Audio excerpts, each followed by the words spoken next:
The meeting is being live streamed and recorded. The recording will be made available on our Council's website for public listening.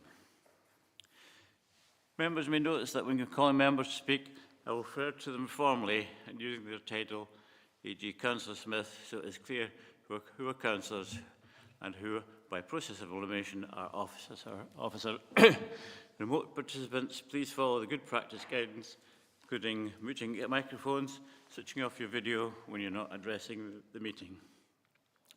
Writing, speak in the Teams chat function when you want to contribute. If you're in the hall, you can do this on your iPhone or iPad. Please don't repeat contributions already made by other members. No material should be posted in the chat function if it is intended as part of the discussion by roll call. If any member has to leave the meeting, please either leave the Teams meeting for that period of time or write leave in the Teams chat function and then join or rejoin the meeting, so we can keep track on whether the meeting is correct. All members should speak clearly and directly into the microphone when making contributions and referring to reports. Please provide reference to the relevant page and paragraph to allow everyone to follow. Please focus contributions on areas where clarification is required or to propose an alternative to a recommendation. First item is the sedent apologies and Chair's approval for remote participation. Tracy, can you provide the sedent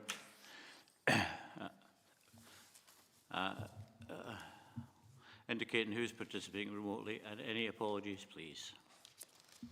Thanks, Chair. Good morning, everyone. Morning, members. We've got 8 members present in total, 5 members present in person at Annandale Town Hall, being the Vice Chair, Councillor Davis, Councillor Jamieson, Councillor Mayo, Councillor Wilson, and 3 members present on Microsoft Teams, being Councillor Karen Crothers, Councillor Dryborough, and Councillor Thompson.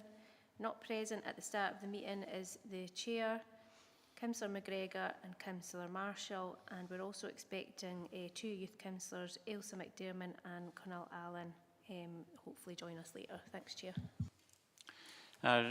So I confirm my agreement to the participation of members named as participating remotely. And this morning, we should have Ailsa McDermott, Annandale South Youth Councillor, and Connell Allen, Annandale North Youth Councillor in attendance. So welcome to both of you, and please feel at ease and confident to contribute during the discussion. We hope to hear from you during the debates. Item 2 is the declarations of interest. Does any members of a statement of connection or interest to declare based on this definition of statement of connection for transparency reasons, member wish to make a public statement, and declaration of interest, members now required to leave the meeting for that item. And Councillor Archie Dryborough is wanting to speak. Thank you, Archie.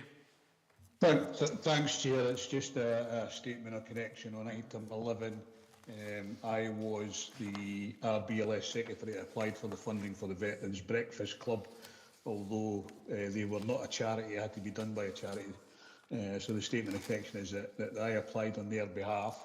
And on New Start Recycle, I am a volunteer on a Saturday morning sometimes. So just statements of connections, Chair. Councillor Davis. I've just had a message from Councillor McGregor. She's having signal issues and will join when she can. Thank you. Okay, thanks, Lynn.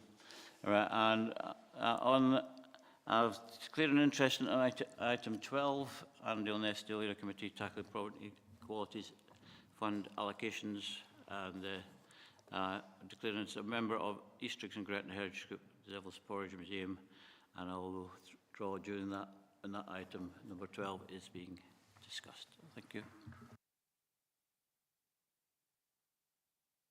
No further items. We're on to the minutes of the previous meeting. This minute is for noting, and you will be happy to note. Okay, thank you. On to 4. On the first report is the annual Scottish Fire and Rescue Services Performance Report. I'm sure members will be reassured to read that overall the SFRS has performed well in key priority areas with Dumfries and Galloway during the period, and this is reflected in the disaggregated data specific to the Annandale and Eskdale area. I'm pleased to read that overall there has been a 17% reduction on the total number of incidents reported within A&E, and having compared the appliance availability for the retained duty system with previous reports to the committee, I'm also pleased to see that improvements have been made all over our local stations. This has been a long-running issue for Annandale and Eskdale, and this committee, Colin Wallace is in the hall to answer any members' questions or address any member comments. Have you got anything further to say to the report, Colin? Thank you, Chair. No, thank you for inviting me here today to present the report for Annandale and Eskdale Committee for Scottish Fire and Rescue Service. There are no further amendments to the report this time, and I welcome any questions or queries. So, it's open to members. Any questions you would like to raise? Councillor Dryborough. Yeah, thanks, Colin, for the report, and it's good to see the improvements that have happened over the last year. I only have one question, and it's about the fire and rescue service cadets, and if they are still working in what areas. Sorry, Councillor, could you repeat that question? Yeah, it was about fire and rescue cadets. I'm just wondering if they're still going, or if they're still going, and where are they still being trained? Well, thanks for that question. We now have the Youth Volunteer Scheme in the area, and that is currently at Stranraer, held at Stranraer, but it comes to the end of its term this year. It's a 3-year lifespan on that project, so we'll be looking at another station in one of the areas to take that on next year. It is a lot of commitment. It's a volunteer basis, and it is based on funding, so we'll have to have a look and see which stations are best placed within the D&G area to take that on in the coming years. Hope that answers your question. Have that, Councillor Dryborough? If I can come back in, Chair.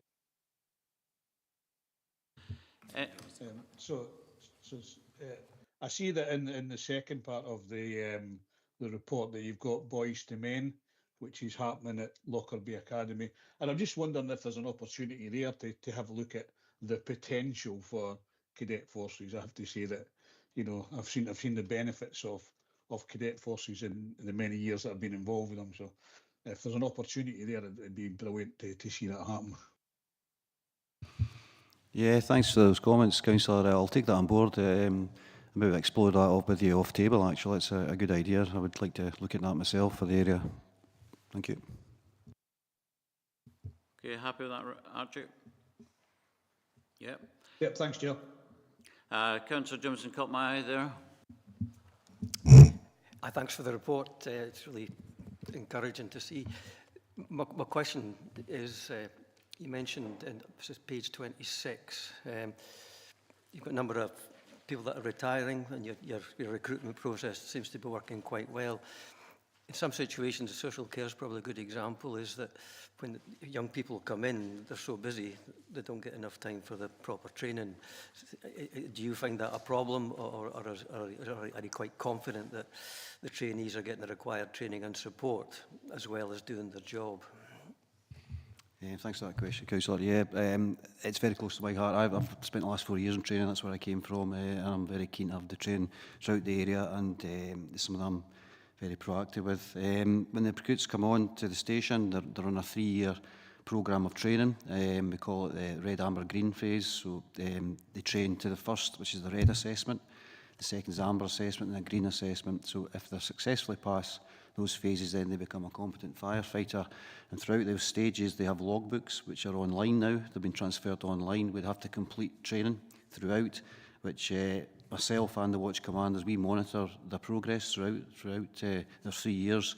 So if they were to fall behind, there would be alerts coming up. You know, we would get passed on alerts. So there's actually a good system in place now where we can monitor the training that the trainees and the recruits are actually undertaking.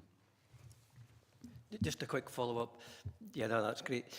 Once they're through their 3 years, do they continue to get support and further training, and also pressure of work? Does the pressure of work get in the way of them developing their careers? I'm comparing this probably unfavourably. I know that the social services have, because of the work that the junior people have to do, that it tends to put a lot of pressure on their ability to develop their careers. So I'm assuming that'll be the case given what you've already said.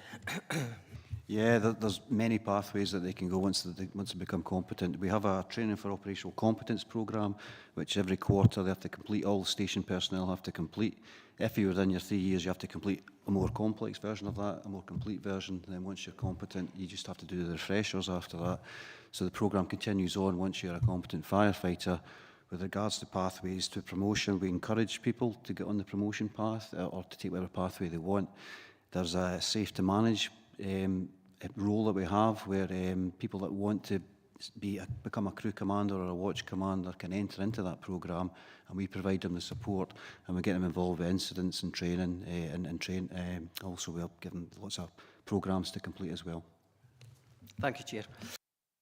We've not got any other members come forward, so we'll go to the recommendations. Members asked to scrutinise the performance report for Annandale and Eskdale from the Scottish Fire and Rescue Service for the period 1st April 2023 to 31st March 2024 as detailed in the pen. Is it happy to note everybody?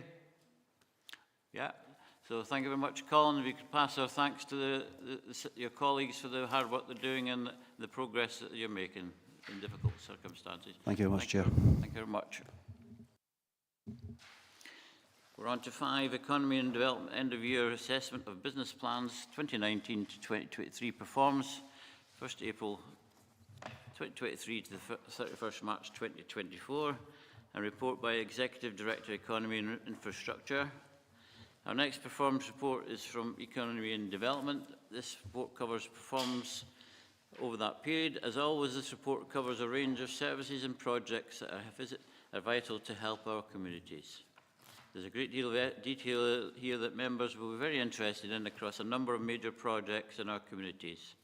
I'm pleased to get a further update on Annan Harbour Regeneration Project, which has been a focus on this committee in recent months, is of huge importance to the community. At this stage, I would also record a statement of connection on the Annan Harbour Action Group as a member of that group, but there's no reason to leave the meeting as it's a report for noting, really.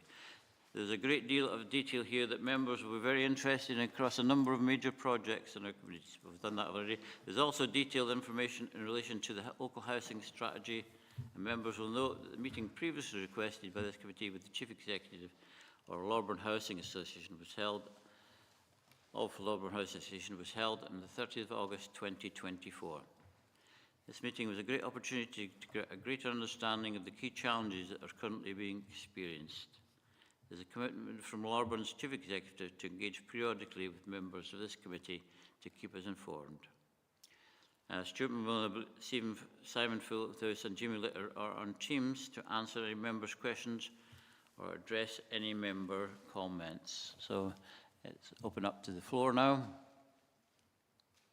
And Councillor Driver has pressed the button again, is eager to contribute, aren't you? Thanks very much, Chair.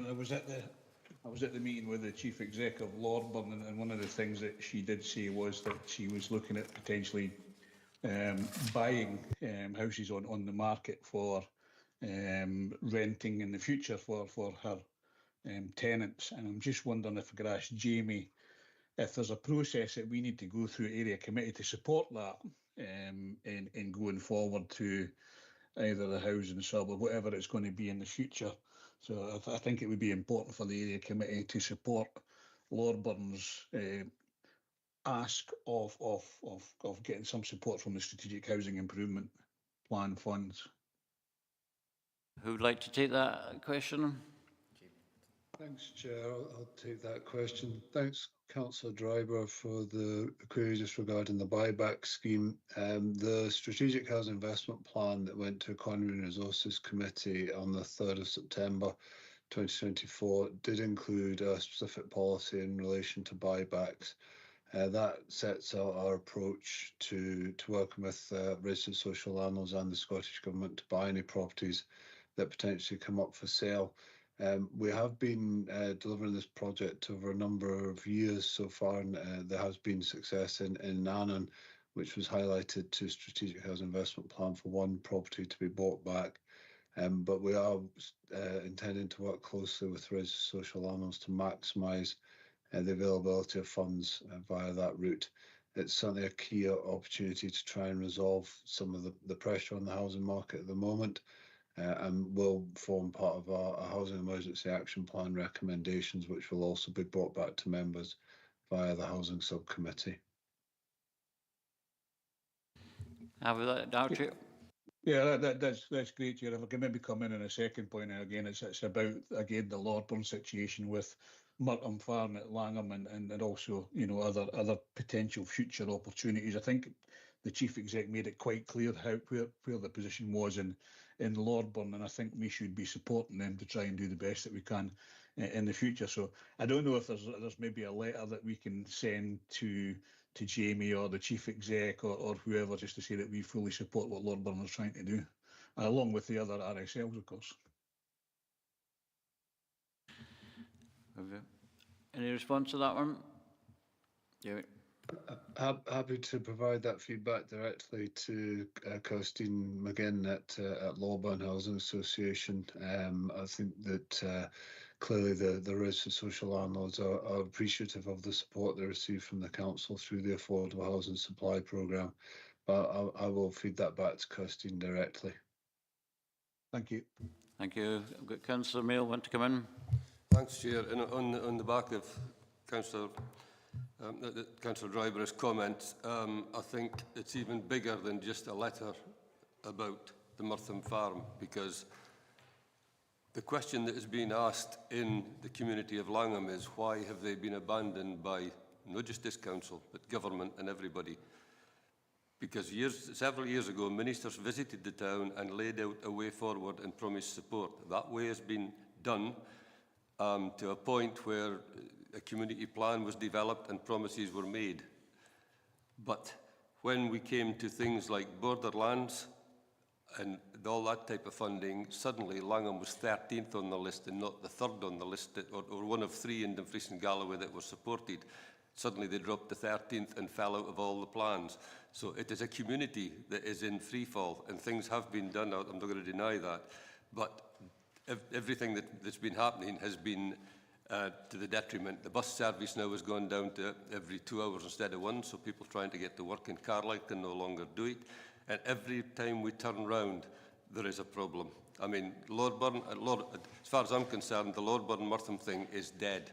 The latest information I have is it's going to cost £3 million to take the water and the sewage over Skipper's Bridge to add to the site, so it cannot and will not be afforded. And there has to be other ways of doing things. And some of that development now, I think, has to move into the community, where there are a couple of opportunities that, especially the housing for the elderly, could be obtained. And as I say, things like people trying to get to hospital, they can't do it. People trying just to get into Annandale and Eskdale and Dumfries and Galloway can't do it. There is no transport. And I really think it's time that we had another high-level meeting that would involve the council, MSPs and government, if possible, to look at why and what is going to happen in the community as the detriment continues. I mean, the latest blow is the fact that the Bank of Scotland now is closing in April. That leaves us with all our charities and that having no access to banks. A lot of businesses don't have direct access to banks. We don't have a proper post office. We have a satellite that really just turns up every couple of days for a few hours. So there is a whole issue, the way that if you like, Langham and I would say even Canonby, as they fight a battle to keep their post office, their little shop and their hotel, there needs to be, I think, a whole discussion in the area about these things that are happening, and whether it's at area committee level or whether it's through council and through senior council officials. I am asking today that as well as, and I hope Archie will support this, that we need that high-level meeting to understand what went wrong, why things like borderlands, levelling up and active travel came nowhere near a community that had been identified as a community in desperate need in 2018, 2019, after, as I say, 5 mill closures, Border Fine Arts closing, Edinburgh Woolen Mill moving to Carlisle, the loss of over 1,200 jobs. If that had been in a bigger town or a city, then there would have been a scream across the country. So I would like us to have some sort of very serious meeting to discuss these things and certainly a further discussion with the bank, although there is one being set up by our MSP for tomorrow to talk about that, but how we actually take the community of Lower Eskdale, not just Langham, Lower Eskdale, forward and help it to redevelop. It's got plans, it's got the most wonderful community plan that is in being, but now it looks like it will never deliver it. So I really think that needs to happen, because there is the answer is, why were we abandoned? Why, when we did everything we'd been told to do, the funding dried up and the way forward was stolen from us. So I would hope that this area committee will support the call for that meeting on the community. Yeah, thanks, Councillor Mayor. You said that in about 5 minutes without drawing breath, so must have been a well-rehearsed speech, that one. So we'll come back to that at the end of this item to see what actions we can take on that. Is there any further contributions? Councillor Jimison. Yeah, I'm referring to page 67, 4.5.3, the Business Infrastructure Programme. My query regards Stapleton Road, Annan. There appears to be difficulties in accessing the site to investigate the potential for investment there, and there's a comment that compulsory purchase powers have been, in principle, agreed. Could we get an update on that, please? It's obviously a site that's of great interest to the economy of Annan, so I'm just wondering what progress has been made, if any, on that site. Okay, who should we get to answer that one? Yeah, Chair, I can come in on that one. Thanks for your question, Councillor Jameson. Yeah, so the in-principle agreement by Council to utilise compulsory purchase powers as being used as certainly used as a lever to open up more serious negotiations with the landowner and their agent. So we're speaking actively to their agent about actually getting access to the site to undertake ground investigations and to be able to come up with a negotiated purchase price if we possibly can. If not, then to utilise CPO beyond that. We have committed to coming back to the next area committee meeting with a more focused update on the business infrastructure programme and the Annan site in particular. So we'll prepare that for the autumn meeting and give you a complete update on what is progressing. You'll perhaps be aware that there are 3 sites within that overall programme, and they're all at slightly different positions in terms of where we're at, with the one in Castle Douglas to the west, now with ground investigations on site, for example. So they're all in slightly different positions, but we'll come back to the area committee next time around with a thorough update. Yeah, thanks very much for that. I'm going to take a leaf out of Dennis's book here. Annan has got a very low SIMD rating. We've lost a lot of employment over the years, particularly at that Stapleton Road site. So I would ask that there's a bit of urgency put into that for the sake of Annandale South, not to disadvantage anybody else, but just make as quick progress as we can. Thank you. Yeah, thank you, Councillor Jimison. Councillor Marshall. Thanks, Chair. Yeah, and apologies for missing the first 10 minutes of the meeting.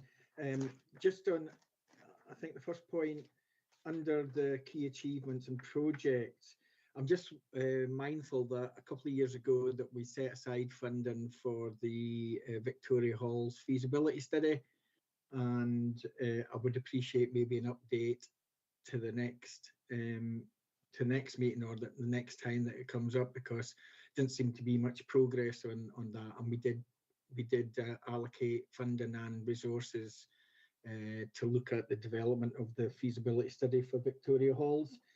And then just there's a number of kind of developments with regards to core paths and walking, etc., and potential development under the SCAMP. If you look at 4.5.8.1, I certainly met with some of the team looking at round about the Annan area, and it's quite an exciting project.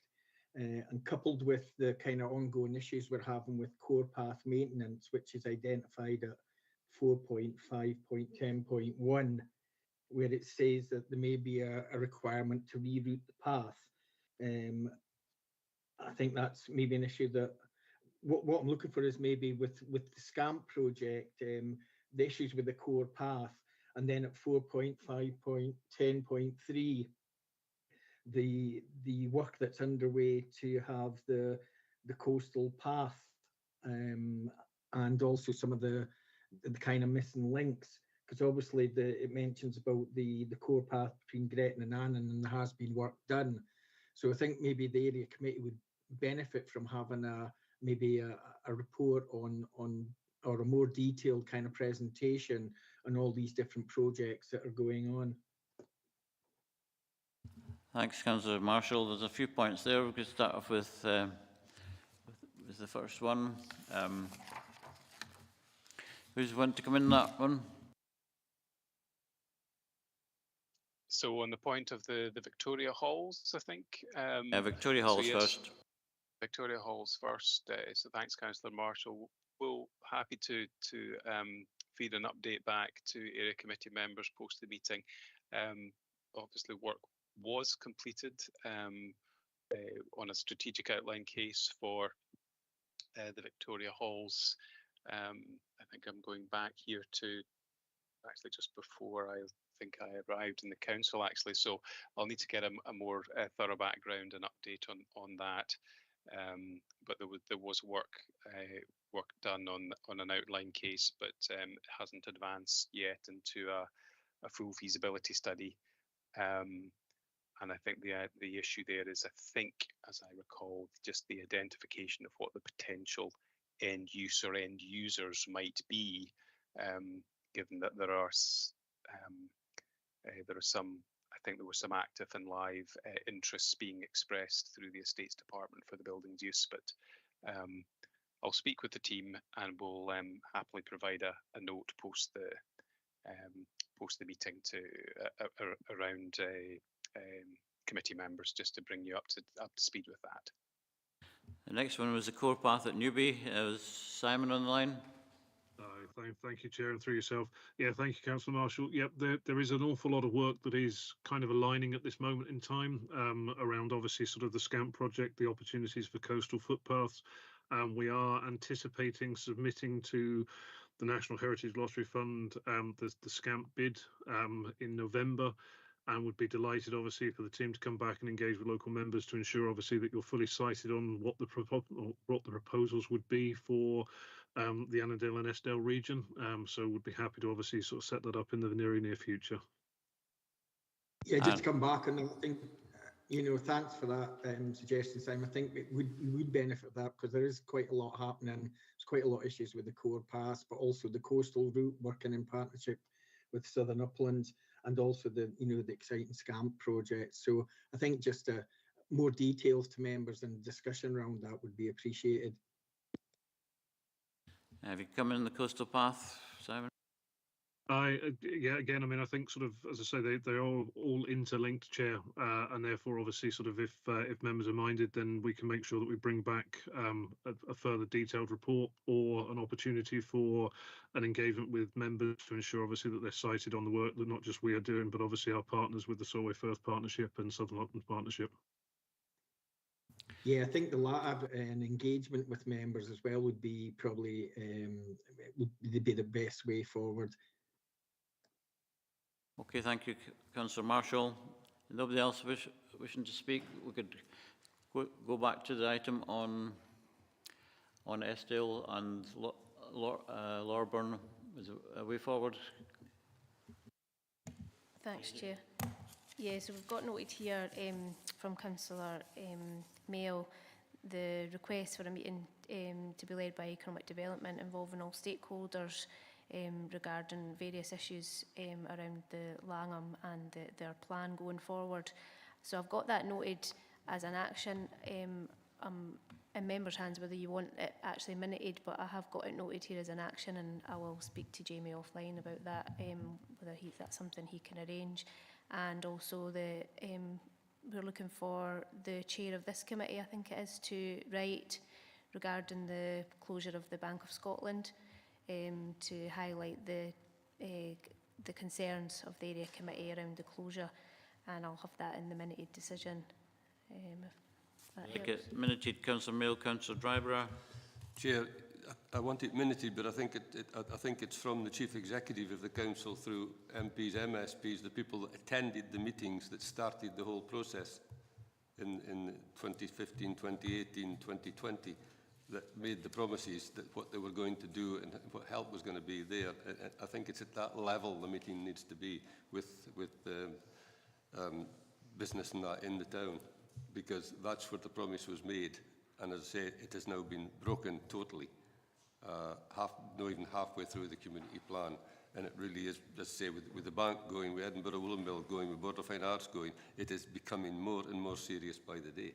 And it really is something we need answers to. I mean, even we just heard about active travel there.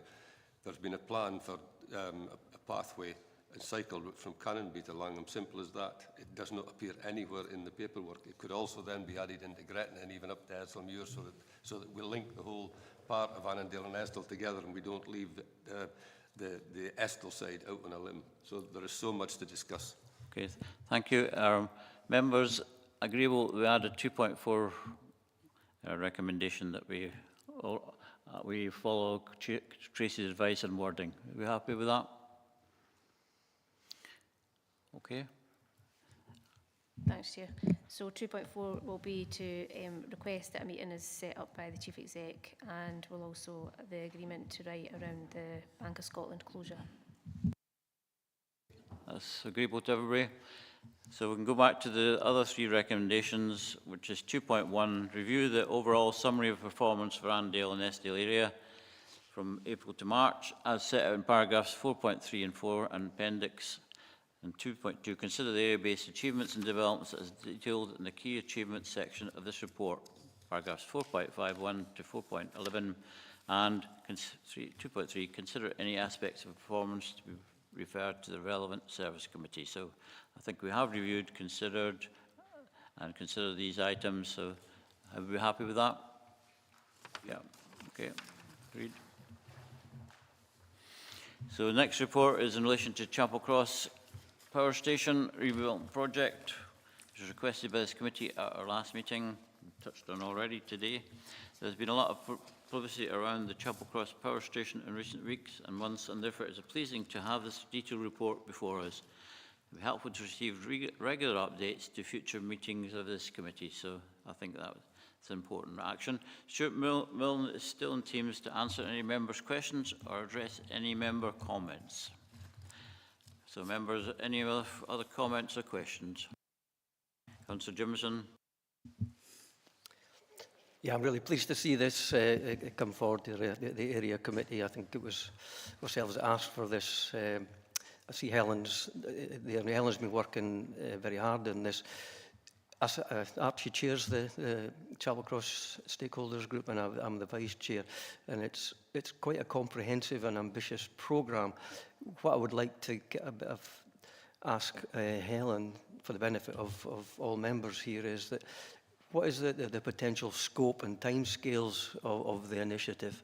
Because on the paper it's hugely significant to Annandale South and East, and potential Holland and Fleece and Galloway. So can you give us an idea of the scope and scale of the initiative? Stuart, we get an answer to Councillor Jimson's question. Yeah, Chair, and just to point out that Helen Emberson is also on the call, programme lead.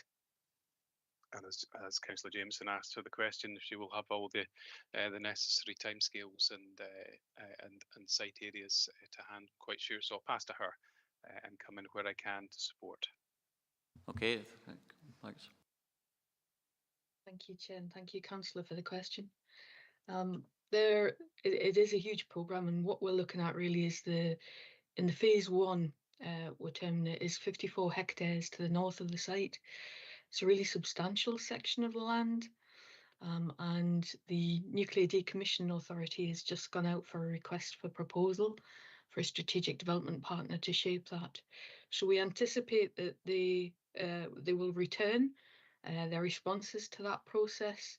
We've got a date of the 25th of October for that, and then there'll be a period of evaluation and negotiation, and we hope to have them in contract with the NDA in the first quarter of 2025. And thereafter, it'll be down to their development timescales and how that phase and programme will roll, and we can come back with further detail on that. They will be requested to submit their phasing and the proposals as part of that response to the request for proposals, so we should be in a better position again in the first quarter to come back and give you more detail. The project is supported through Borderlands Inclusive Growth Deal funding, as well as the Council's contribution too. And the purpose of that funding is really to unlock the site for development.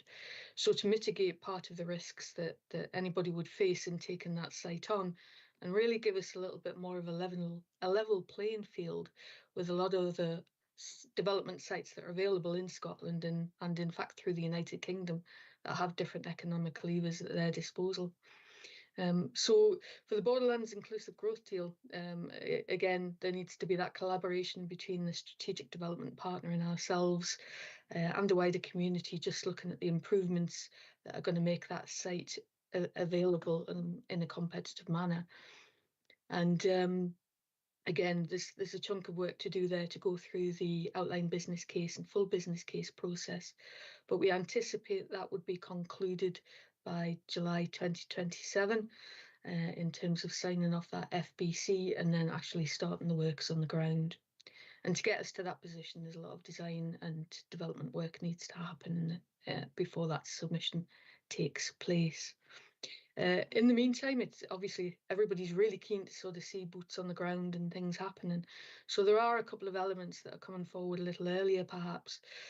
So one of them, Nuclear Restoration Services, as part of their journey to net zero, are looking at the installation of an 11 megawatt solar farm on their land, effectively within the nuclear licence site boundary. So that doesn't form part of the land that we'd be marketing. But again, that's a positive step forward for them and for our journey to carbon neutral in the region.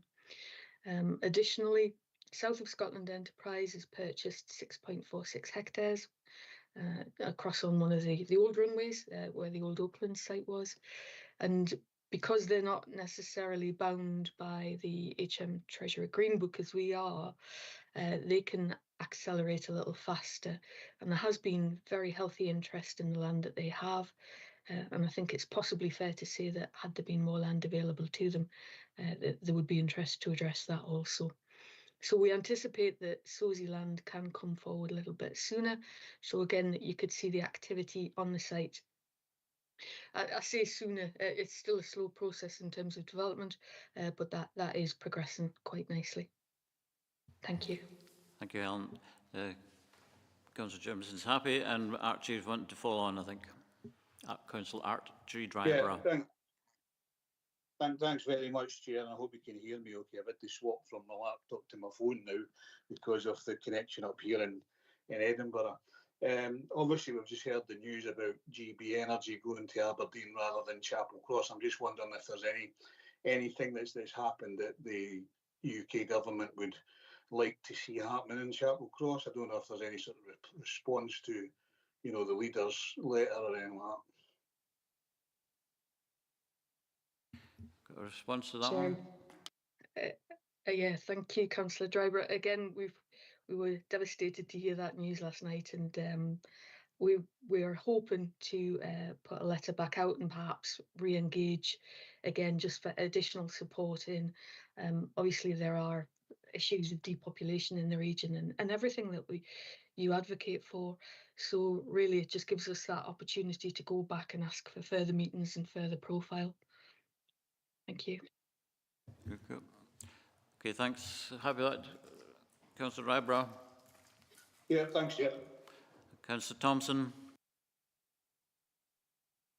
Yeah, thank you. No, welcome this opportunity for an update. I'm just conscious that there's quite a lot of, whether it's through SOSI or Borderlands or just general public sector interest, Is it possible for Annandale and Eskdale members to get a sense of what the balance sheet looks like for capital expenditure and receipts and the revenue costs of running the Chapel Cross and wider enterprise? Because obviously it's, I know it's complicated arrangements, but through Borderlands growth deal, potential drawdowns and private sector involvement, hopefully as the offer becomes more attractive, it'd be good to get a sense of what's the sort of burn rate at the moment for running Chapel Cross care and maintenance and the transition elements that we're hearing about now as part of these economic development programs. I appreciate you might not be able to give us a figure today. It'd be helpful just to have full sight of that in the public interest. Thank you. Okay, who'd like to answer that, Helen? Yeah, thank you, Councillor Thompson. So just to be clear, Nuclear Restoration Services obviously is responsible for the care and maintenance of the existing buildings at Chapel Cross, and there is a significant spend in terms of that asset care. And I just wanted to check, Councillor Thompson, is it that part of the equation that you're interested in addition to the Borderlands Inclusive Growth Deal funding? Is it the entirety of the estate that you were looking at? Yeah, basically, because all that is effectively, in one way or another, is a form of investment in the region, whether that's to preserve and protect or undergo the care and maintenance programme, but it still draws in money to the economy in its own way. So it'd be just to get to get a sense of what that looks like. I think we're probably more versed in the Borderlands growth deal because we have an active interest in that as one of the participating councils. But yeah, just to get a sense of what's the rest of the landscape looking like in terms of the public purse as well. Thank you. Okay. Thank you. I'll bring that back to a subsequent meeting, or perhaps issue that once I've got that information from NRS. That'd be great. Thank you. Thank you. So we've got Councillor Marshall, followed by Councillor Dryburgh. Yeah, thanks, Chair. Yeah, just got a few points on this report, and thanks for this report. I think just to say, on Archie touched on it as well, I think it was a bit of a long shot that we, with regards to trying to get the headquarters of GB Energy. I think we always knew that probably Aberdeen was the favourite, or Edinburgh. So that was the case. But despite that, there is quite a lot of excitement building across the UK, about the interest in what's happening at Chapel Cross. There's a cross-party working group, the Scottish Parliament on Nuclear. I attended a meeting a couple of weeks ago on behalf of the SSG, Chapel Cross Site Stakeholder Group. And they're working, so, I mean, the priority, there is a priority about what's happening at the site. There's a lot of kind of enthusiasm behind that. So, that's a cross-party working group, all supportive of the redevelopment of Chapel Cross. And myself and Helen also attended the Nuclear Decommissioning Authority annual conference last week. It was, I think, yeah, last week in Manchester. And certainly Helen had a stand there, etc., and she talked on one of the panels. But again, there's a lot of interest across the sector about the potential development of the site at Chapel Cross. So there's a lot of support from government, from the NDA, and a lot of stakeholders there about everything that's happening at Chapel Cross. So there is a lot of interest, and the plans are starting to take shape. One of the questions I was going to ask as well is, when you look at 4.7, I think the timing's quite good though, Helen. I know it looks, by 2029 the infrastructure will be complete, but because of grid capacity at the moment, then hopefully we're wanting to see an upgrade to the grid capacity at the substation at Chapel Cross. So that should fit, the timeline should fit in. I just wanted you maybe to confirm that anything that happens after that requires a grid connection. So the timing should be okay with that. And also with regards to the funding that was given, it's, I think, on travel and connectivity. I think, well, most of the improvements, minor improvements to the road will be the B722, but it's really just asking if there's going to be any considered kind of improvements to the C43 and 44 that runs up to Creeka and then down towards Chapel Cross and then on to the U204. Because in the U204, which is an unclassified road, but probably I would say one of the busiest unclassified roads in Scotland, probably. Yeah, but also that's where the South of Scotland Enterprise area is going to be as well. So I'm just hoping that there's going to be some improvements along that route as well, because not only is it important to have the connection between the A74, but also Chapel Cross sits between the A74, but also the A75. So the connection on the C43 down to the A75 bypass is also probably a crucial road as well. Bearing in mind what potentially could happen at Chapel Cross with the various developments. And finally, I think just with regards to looking for a partner for the site, and just a little bit more about that, and what the powers of the NDA etc. will be if once that land is sold, so that it's its focuses on what's meant to be there. Thanks, Councillor Marshall. I think you'd worked at Chapel Cross from what you said, but your interest in it. There's quite a lot of meat there. Would you like to come back, Helen? Thank you, Chair. So on the first one, around about the grid connection, so it's the Kendean to Tongland reinforcement project, and I think that's still sitting in with Scottish Government in terms of planning. So we do regularly speak with SPEN on how that's progressing and where that might be. It could be that we could be finished before that's in place, so we're monitoring that one.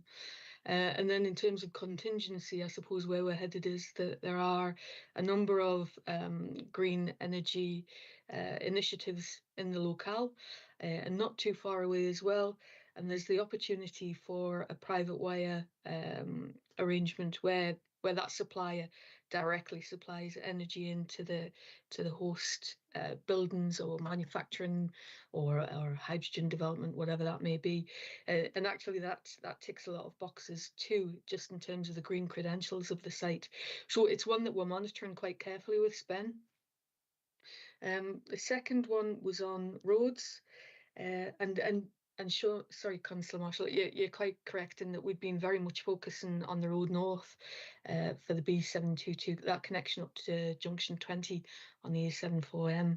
And I think when the master plan had been published and we had the conversation at the SSG and we checked in with the local residents around about Cricker, that there was that raising of the issue of the roads to the south.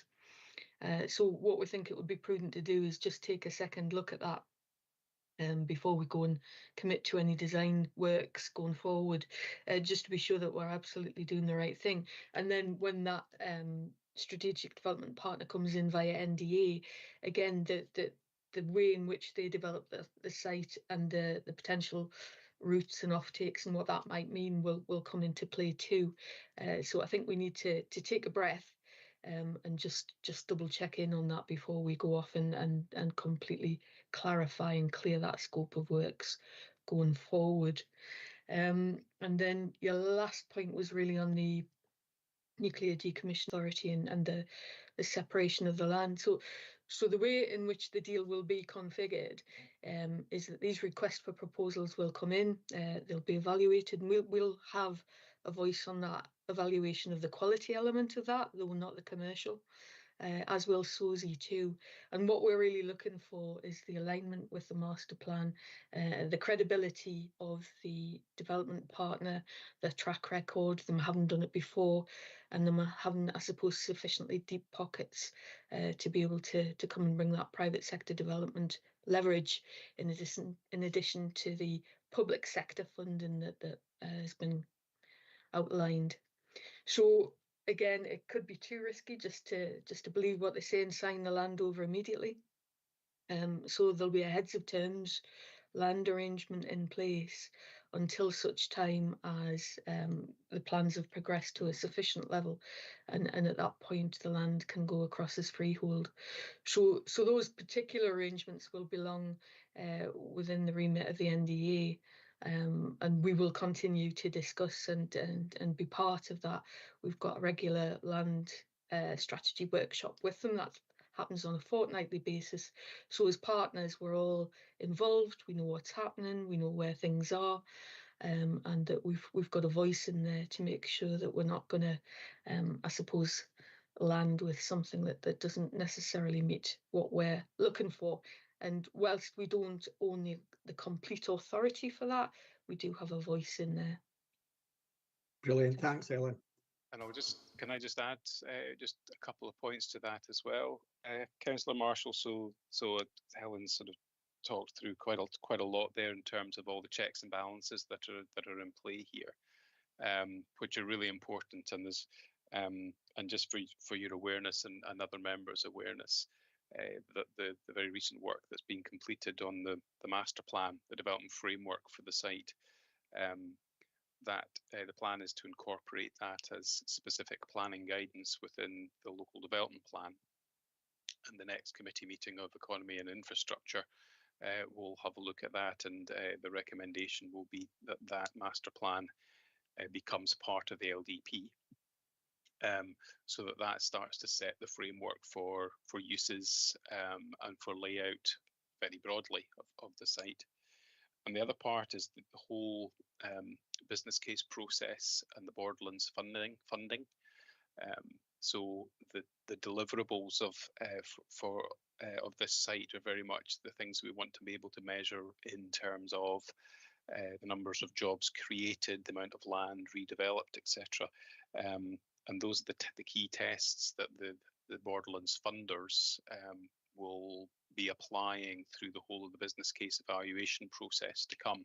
So there's both Scottish Government and UK Government money involved here, and those governments, I'm sure, will be looking at securing the return on investment, and that will very much then have an influence on the development mix that is proposed on site, and therefore the evaluation of the interests that come forward for joint venture partners in this will be critical and be an early test for the scenarios of what we want to see delivered on the site. Thank you, Chair.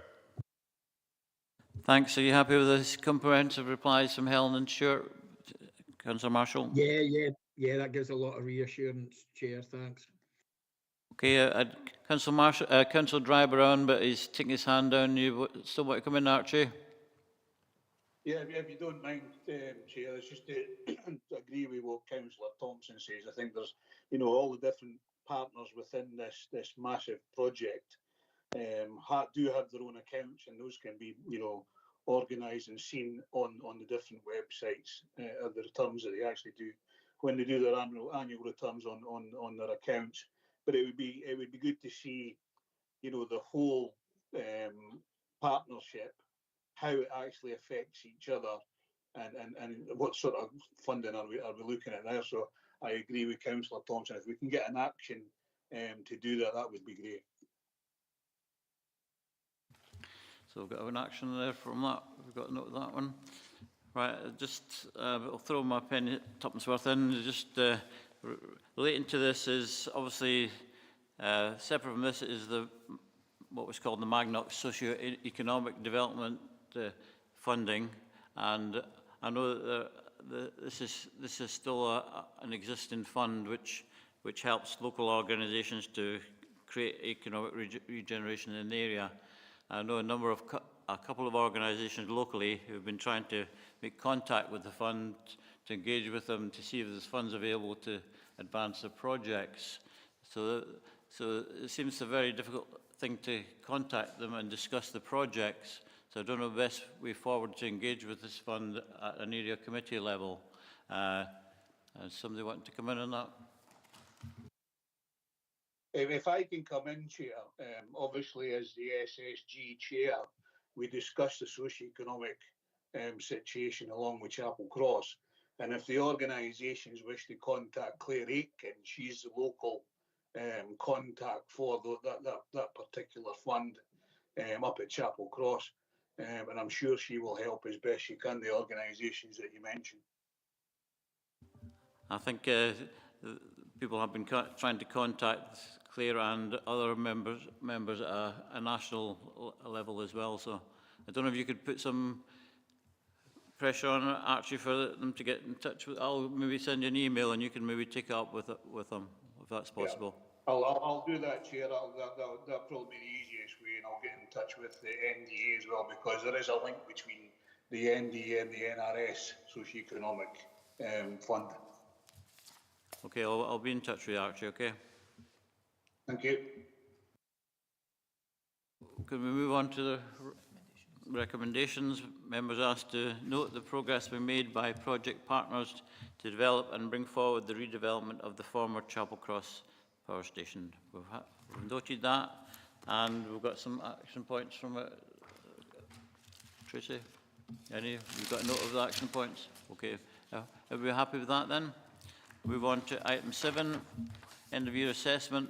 We now turn to the annual assessment plan for roads and infrastructure, and there's only one project for us to consider, and that is in relation to the Langham Flood Protection Scheme. I think James McLeod is on Teams to answer any questions. Any comments, members? We've got Councillor Driver up. Yeah, thanks, Ian. It's actually on that particular thing, the Langham Flood Protection Scheme. I mean, it was the 3rd of October 2023 that this was, taken away from the actual major infrastructure projects, but we also need to look at the Community Property Flood Resilience Scheme. So I'm just wondering, there hasn't been an awful lot in the success measures, and there's only one in the project's performance. It's about whether that should be in there, because we had dropped it as a major project into making sure the community were aware of what they can get if there was a flood in that particular area. Okay. James. Thanks, Chair. Through yourself. Good morning, all. Good morning, Councillor Driver. Yeah, I think the project itself is, as the report states, and obviously this is a report up to the end of the last financial year. So by the time we're at committee, it is a little bit dated. But the report says, as was agreed at Communities Committee, that we would drop the overall scheme. The date of the 31st of March 2024 for publication of the scheme was not going to be met, and so instead, Communities Committee at the time agreed that we would look at a community property flood resilience approach. That work has progressed. However, it's obviously appropriate for that to be reported through Service Committee, so that would be through Unite Committee. And I'm presently discussing the option to take something back to committee, either in the next committee or the following committee on an update on that piece of work for Service Committee approval, after which obviously it would be happy to discuss that further with local members and an area committee in general. Thanks, James. Happy with that. Okay, thank you for that. Any further contributions to this?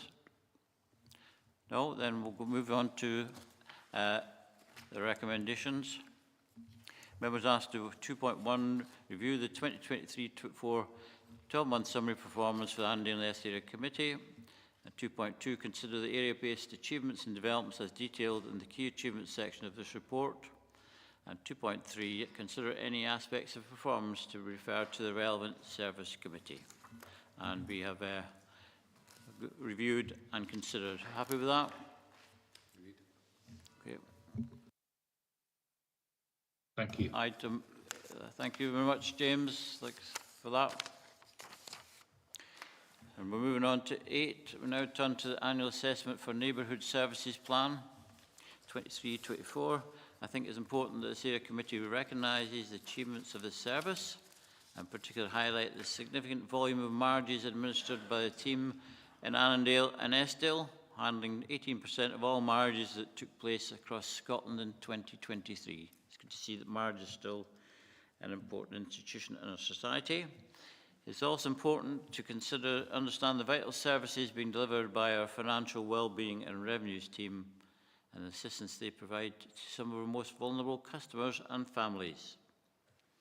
Harry Hayes and teams to answer any questions, and I'll now open for member discussion.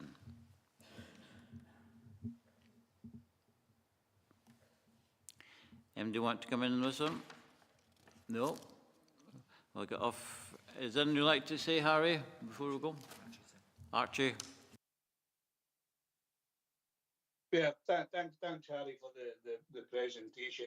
There's only one thing I would say that might be missing for this, and that's the armed forces stuff that we've done over the year, and that is part of the KPIs, or at least some of the actions that we need to do that. There's a lot of work being done by your staff. There's absolutely no doubt about that, but I think there's just one thing missing, and that's the armed forces stuff. We do hold every year, for instance, the Dowding Memorial, and this year that Councillor Wilson attended on behalf of myself, but there seems to be just that one thing missing. But we're going to have a discussion on this later on in the year, Harry, so thanks for that.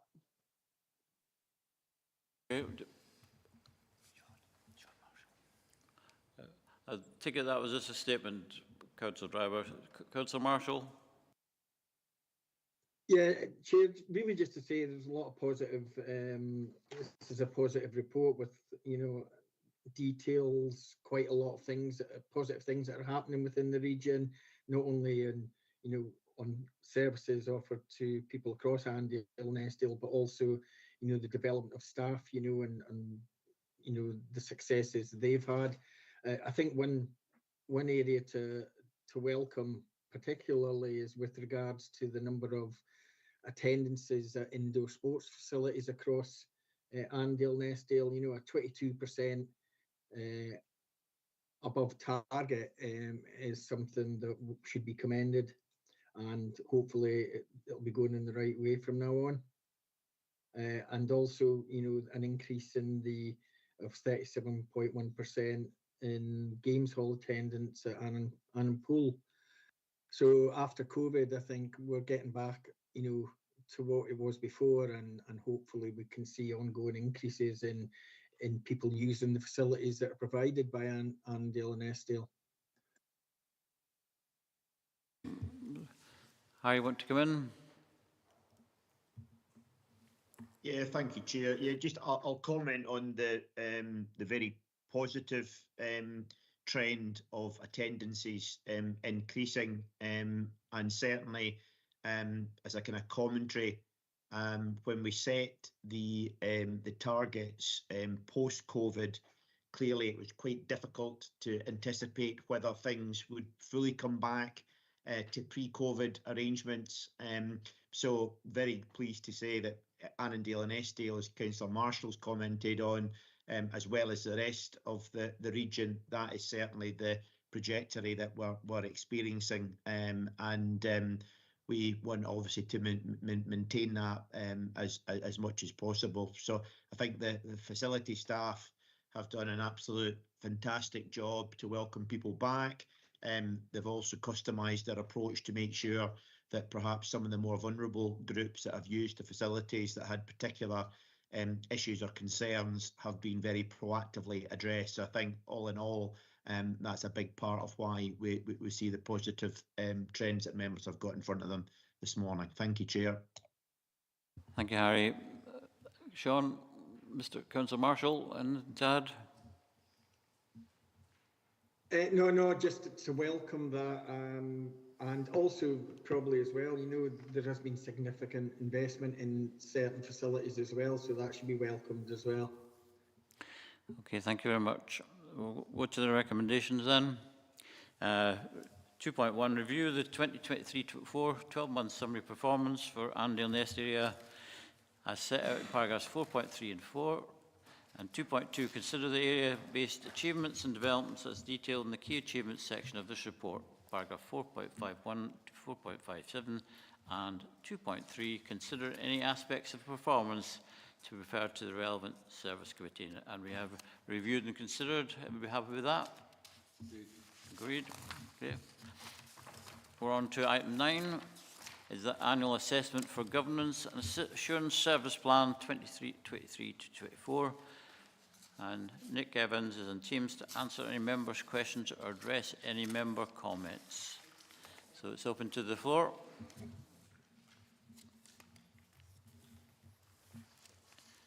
Any questions for Nick? Councillor Dryborough. Thanks, Chair, and thanks, Nick, for this. I mean, the thing is about updating our licensing board, and we're going through a process at the moment about where we're going to see, and I believe there's been a call for members of the licensing board in the last week or so, Nick. So I'm just wondering where we are now, considering this is like 60% progress, but it does say in the report that the target's not met and it's out with acceptable limits. Where we are with this particular thing. Okay. Nick. Thanks, Chair. Thanks, Councillor Dryborough. Yes, as you're aware, the report actually covers the period up to the 31st of March 24. So I would say currently we're a bit more on than that 60% as shown on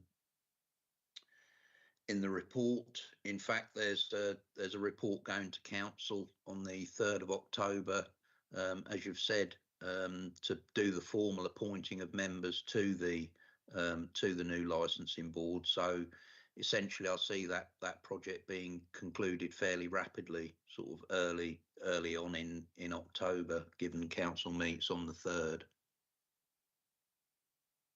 Thanks. Councillor Dryborough. Happy with that, Chair. Thank you. Do anyone else want to come in? Okay, we'll move to the recommendations then. And thank you, Nick. Yeah, members asked to 2.1 review the 2023-24 summary performance for the Annandale Eskdale area, 1st of April to 31st of March 2024. 1st of April 2023 to 31st March 24, as set out in paragraphs 4.3 and 4.4 and the appendix. And 2.2, consider the key area-based achievements and developments as detailed in the key achievements section of this report, paragraph 4.51 to 4.55. And 2.3, consider any aspects of performance to be referred to the relevant service committee. Happy to review and consider. Great, thank you very much. We're now on to item 10. We turn to a final performance report of today, the annual assessment of the Community Service Plan 23-24. As always, this report covers a range of services and projects that are vital to helping our communities prosper and arrive in, and it's been pleasing to see that all indicators are on track with no exceptions. That's very laudable. And I'm delighted to welcome Lara Porter from the Eskdale Muir Old School Hub and Cafe, part of the Upper Eskdale Development Group. This area committee has provided financial support to the hub in recent years through our Tackling Poverty and Inequalities budget, and I'm pleased that we are able to get feedback on the impact of our support and understand the wider work the hub is involved in and the current key challenges for the community. Lara, can I hand over to you to provide your overview now, please? Yep, hello, thank you very much for inviting me. Eskdale Muir's had a really wonderful sort of year in ways of, although we're having to come to you for inequality and poverty funding, it's probably not that wonderful, but in ways of what we have been helping people, and we've made massive impact in our local community. We're a very isolated community within the Scottish Index Multiple Deprivation. We're number 54. So we're very, very isolated. We're quite often left out of plans and, other sort of things. We're kind of just on that outskirt area, a little bit like Langham, but maybe a little bit further out. So the fact that your what was she called? Your when you came out to visit me, what was she? Your huh? No, your chief executive. I think Dawn. Oh yeah, I forgot. Dawn sorry. came out. Well, she came out and it was a wonderful visit, and she had a look round. We enjoyed showing her what we were all doing, and actually it was just great to see somebody from the council to come in and actually witness what we're up to. Stuart is always really supportive of us, and so is Shona, and that she works within the resilience department. And she's just fantastic. If she says she's going to do something within a week, she's done it. She's emailed somebody, she's got back to me. So I've found my interaction within the council has been really good. And because of that, you know, we've had the confidence to apply for funding for our warm hub, which then also included the transport issue. We have transport issues. We've got an older population. We've got quite a lot of people with post-COVID anyway, mental health issues, suicides.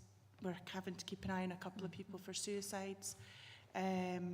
We've also had sort of armed police hostage situations. We've had prostitution issues. We've got isolation. We've got, and there's quite a lot of serious mental health issues. So for a tiny community, we actually have it all happening. And everyone's sort of stuck up there on their own little places. So the funding to get the warm hub was really important. It brought us all together. People that live 6 miles up in the woods with no electric were able to come in together, and they wouldn't maybe normally come in and meet each other. So they would come in, they would have a warm dinner, and then we would discuss issues, or we would connect people. So we got somebody then helping somebody do, you know, clean their windows, or change a light bulb, or chop logs and things like that. And it followed on from our resilience work, which was to try and highlight who was the most in need and who had all the assets. So from doing that, that worked well with our warm hub, that we were able then to connect people. We have a retired nurse who then is able to provide care for people if it's needed. Somebody scalded their hand to save them going to the A&E. She went round and helped them with their sore hands. So as a community, I think we're functioning extremely well, and the hub is the central point to that.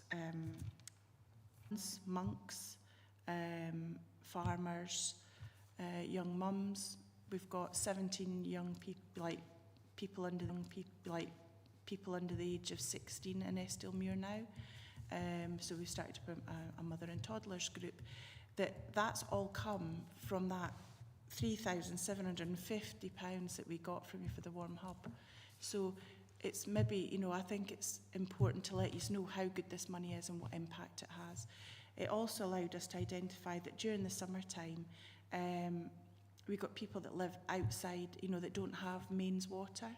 So in the summer we had 7 families without any water. So because their waters had dried out.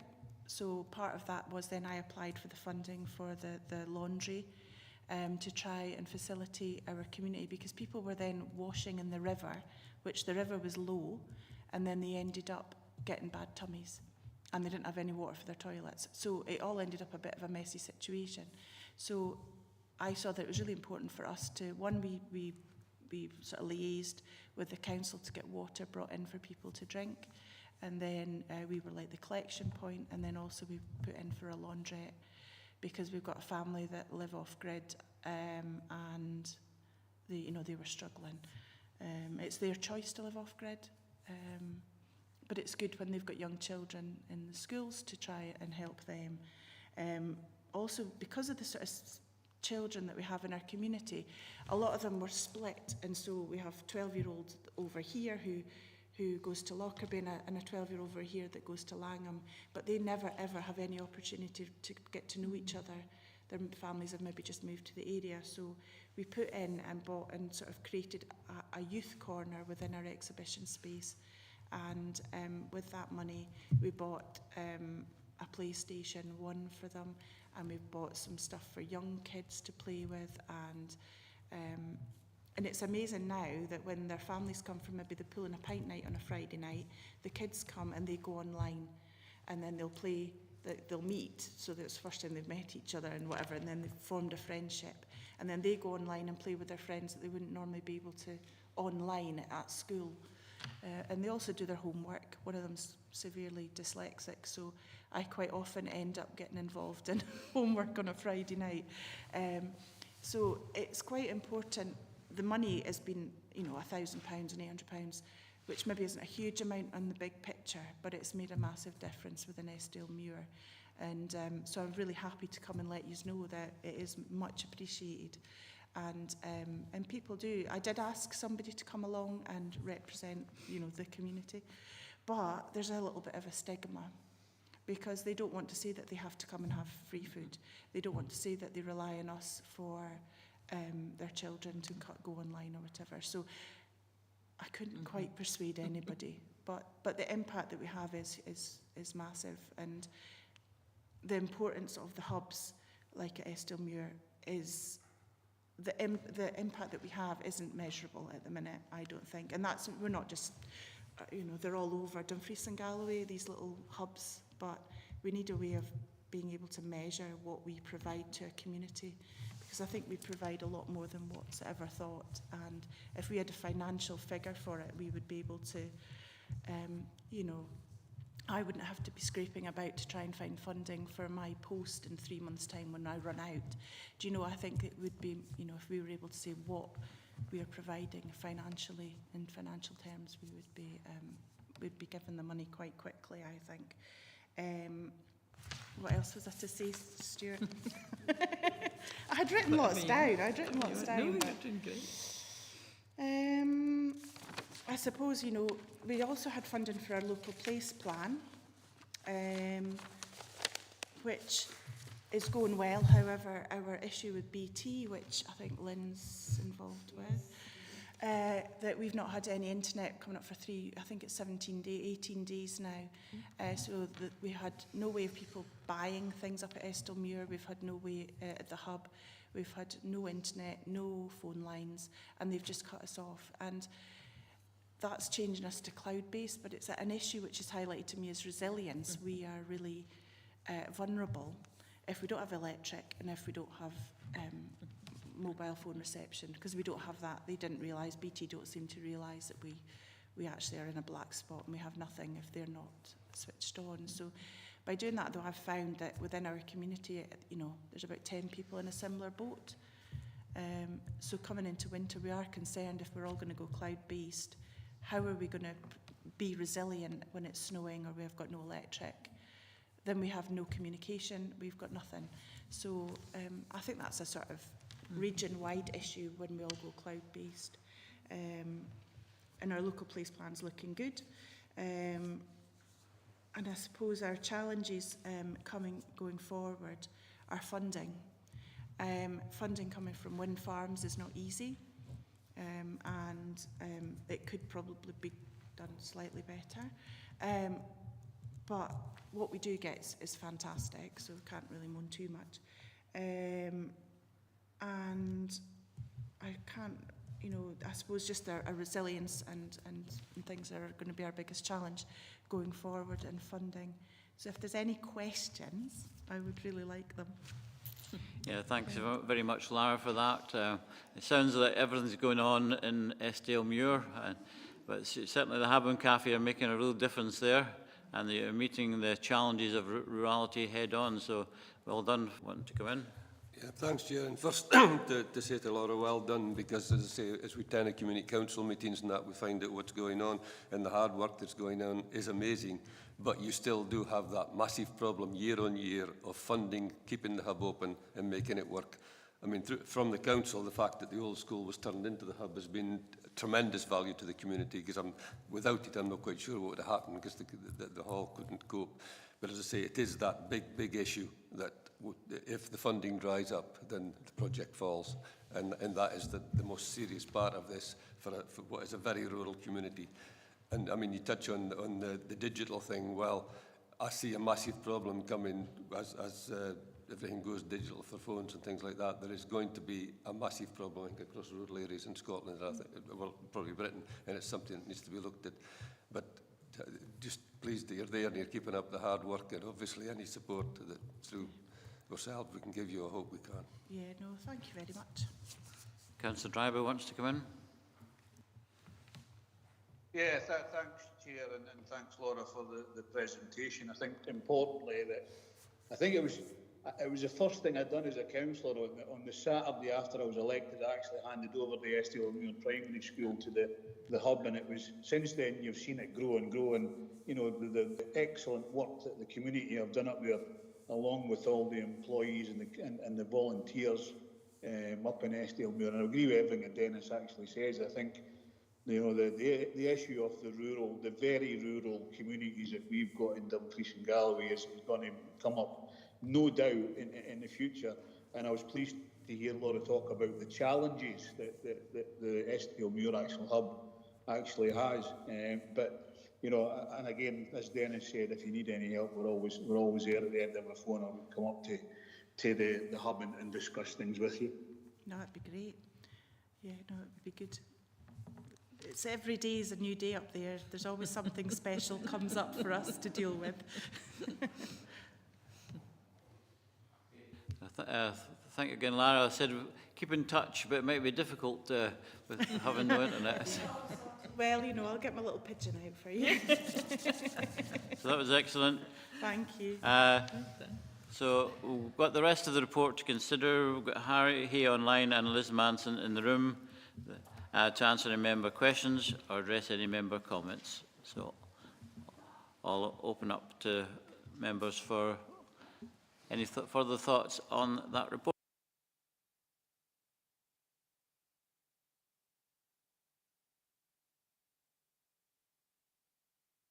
Archie's leaving, so anyone else want to come in? Item 10. And else, like, senior, you've come all this way, Liz, would you, and you'd like to add to?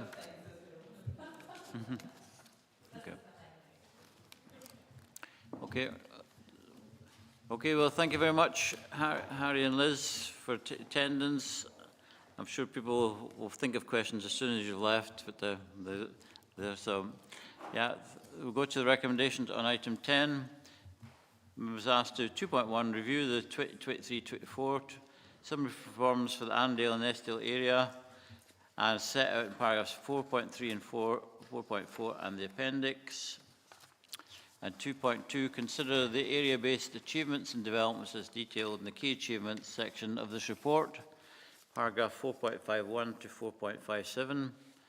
And 2.3, consider any aspects of performance to be referred to the relevant Service Committee. Happy with all those recommendations? Yeah, let's pass those. We're on to item 11 now. The next report is the monitoring report on the projects which received a report from Annandale and Eskdale Area Committee tackling poverty and inequalities budget. It's good to see that the budget continues to provide significant impact for our local communities. Jamie Nicholson is in the hall to answer any member questions or address any member comments. So any questions for Jamie or points to raise with Jamie on item 11?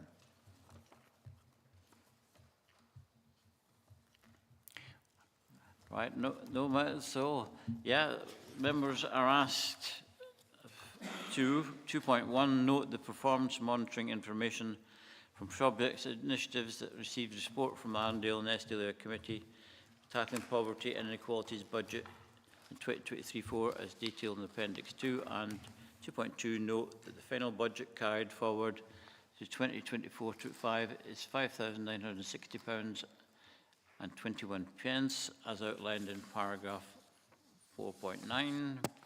Paragraph item 12, I've declared an interest in this, so I shall leave the room. So do you want to leave the chair before I leave, or shall I go now? Yeah, thanks. So Councillor Brodie was chairing the meeting as Councillor Crothers is not present. So for item 12, can I ask members to nominate a chair just for that one item, please?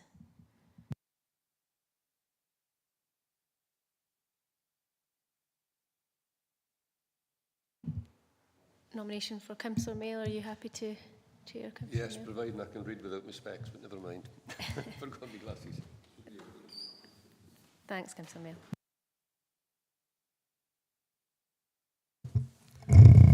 Okay, folks, our next report includes applications for consideration by members for the Tackling Poverty and Equalities budget for 2024-25, along with officer scoring, panel analysis and recommendations. This report outlines the process agreed by this committee in May, including the priority areas for funding, criteria for applicants and the scoring framework for assessment. I would like to place on record our thanks to the scoring panel for undertaking the assessments on our behalf and presenting recommendations based on our agreed criteria for member consideration today. Jamie Nicholson is again available to answer any member questions or address any member comments. Before I open up to members, Jamie, do you have anything to add in relation to this report? Thank you, Chair. Members may have noticed that there's some typographical errors on page 161 within the report. We will attach an amendment to the minute for that. I would also like to draw attention to paragraph 4.9, the small grant scheme. As the small grant scheme remained open, as outlined in the paragraph 4.9, and since publishing of this report, we have received a further expression of interest and supported one further application. This means the remaining balance is now £7,500 in the small grant scheme. Thank you. Happy to take any questions. Members, any questions?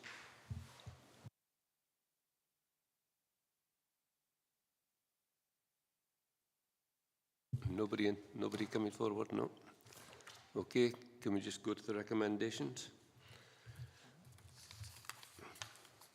Okay. 2.1, note the level of interest to the 2024-25 Tackling Poverty Inequalities Fund. 2.2, agree to close the small grant scheme and transfer the remaining budget to support the large grant fund as outlined in paragraph in 4.4. 2.3, consider the application summaries and scoring panel's recommendations as set out in Appendix 2 and detailed in paragraph 4.10. 2.4, agree awards to be made as appropriate. Can we accept the recommendations? Everybody quite happy?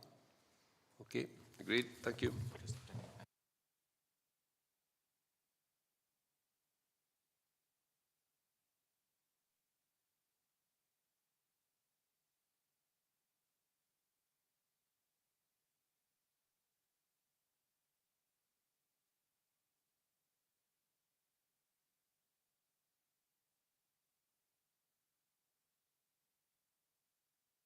Hello again. We're on to item 13. Moffat Town Hall Rights of Servitude to Police Scotland, report by Assistant Director, Transport and Infrastructure. So this is an item that we should consider now. Colin Freeman is available in Teams to answer any member questions or address any member comments. Open to members.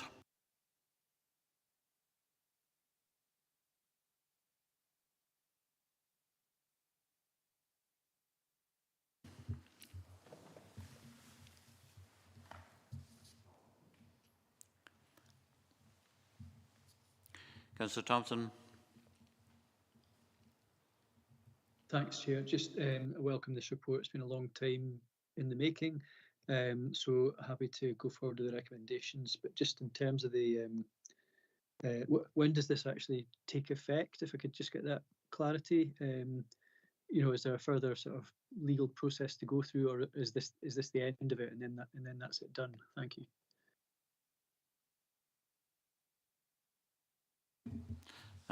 Colin, please. Thank you, Chair. Next steps after today, members, will be I'll engage and instruct legal services to engage with Police Scotland to draw up the formal rights. That will take a couple of weeks, maybe a month to do. Happy with that, Councillor Thompson? Yeah, in principle, yes. No issue with that. I'm just conscious that I know the Town Hall Trust have been trying to work with stakeholders, including the police, to try and take forward, you know, asset transfer or lease arrangements with the police around that area as well. And I think it can sometimes take longer than first expected. So I'm just I'd be hopeful that we can maybe get confirmation of when that's concluded, so that I know we're hoping for a couple of weeks, but if members could just be notified of when that's concluded, so we can have that assurance, that'd be great. Thank you. Okay, thank you. Any other members wanting to come in? No, so we'll go to the recommendations.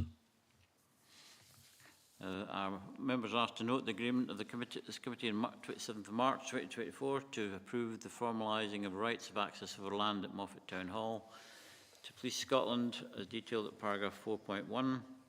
2.2, note the outcome of discussion between the Fleece and Galloway Council and Police Scotland as detailed in paragraph 4.2 in regard to achieving best consideration for the formalising of right over land as detailed in the appendix. And 2.3, agree that rights of access to Police Scotland can now be formalised over land at Moffat Town Hall as highlighted in the appendix. We'll be happy to note and agree. Yep. That's approved. So we're on to item 14. Our final report is in relation to street naming of the Stanfield development in East Riggs. So Kevin Morrison is available to answer any member questions or address any member comments.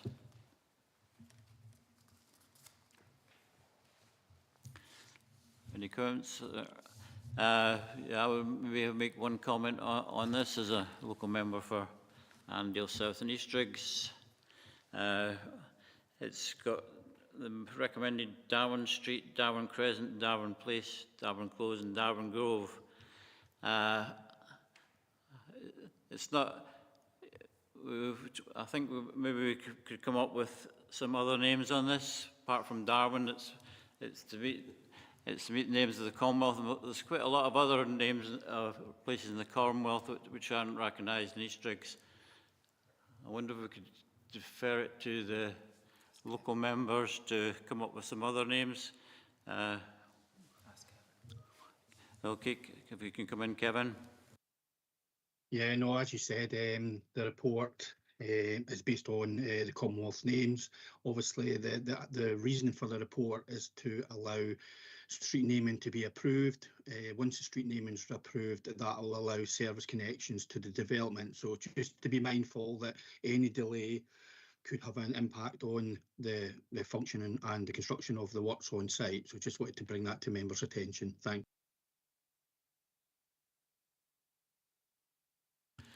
I have been suggesting that we would defer it to November. Would that hold up the development? I think certainly it would, because what happens is once you get the street name in, the developer can then speak to Royal Mail, get the addresses, and then that allows the service connections going in. So we have obviously a few months that would delay that opportunity. I know they're on site. We've actually got a meeting tomorrow to discuss some work. So and we have also already consulted with the community, etc., and there was no objections. So just thinking that in all reasonableness and fairness, I think if we do delay it, it will have an impact on the site. Thank you. Councillor Thompson wants to come in. Yeah, I appreciate it's not my ward, but just so I think the point's been covered in the sense that I think this is quite key, because if you don't have a postcode, you know, so many things can't happen for the utilities and the connections and the recognition by Royal Mail, etc. So I appreciate there'd be a delay, but it is normally customary that ward members and the community councils, for example, are generally consulted or contacted. So I mean, it would be I wouldn't want to hold it up at a late stage unless ward members hadn't been contacted. Do you know what I mean? So I appreciate. I'm not sure yourself, Chair, if you had been contacted, but if there's no good reason to stop this, I wouldn't really see a reason for stopping it going ahead. Do you know what I mean? Thank you. Yeah, I don't think local members were contacted, and we suggested it should be after the Commonwealth, but I don't think we got an email suggesting these names before it came to the committee. That local members and the Great Narra Community Council were all notified. Well, I certainly don't recall an email suggesting these names to us. Councillor Jimison might. It does say in 4.5 ward members for Annandale South Ward 10 were consulted. Thank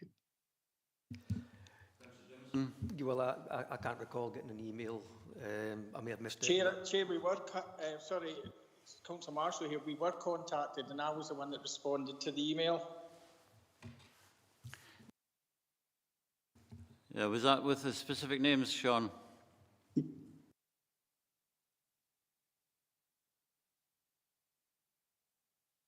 It would be, yeah.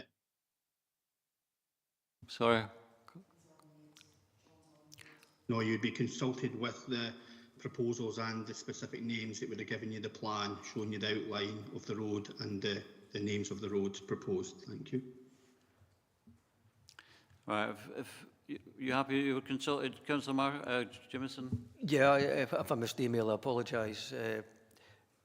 But the one comment I would make, if going through the process holds up the development, then I'm happy with the close Darwin Gardens, whatever.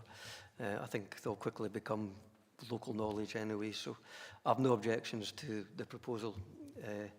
If folk want to change it, I would be very careful that we don't delay the process, because we've had enough delays with various things in the area. We don't need any more.